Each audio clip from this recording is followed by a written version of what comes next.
Hello friends, welcome to our channel Seersha Karingula.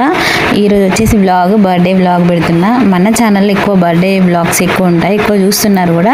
So అందుకనేసి నేను మళ్ళీ బర్త్డే వ్లాగ్తో వచ్చేసాను అనమాట. షార్ట్ వీడియోస్ పెడుతున్నాను, అవి కూడా ఒకసారి వెళ్ళి చెక్ చేయండి గాయస్. సో ఇలా ఉన్నారో నాతో కమెంట్ సెక్షన్లో తప్పకుండా కమెంట్ చేయండి. ఇది వచ్చేసి మా అల్లుడు బర్త్డే అనమాట. సో చిన్నగా సింపుల్గా వ్లాగ్ తీసాను, చూసేయండి. నార్మల్గా ఉంటుంది, సింపుల్ కేక్ కటింగ్. పిల్లల అల్లరి ఎలా ఉంది ఏంటి కొన్ని ఫొటోస్ యాడ్ చేస్తున్నాను, చూసేయండి. మరొక మంచి వీడియోతో మంచి కంటెంట్తో మళ్ళీ మనం కలుద్దాం. అంతవరకు టాటా, bye bye, thanks for watching.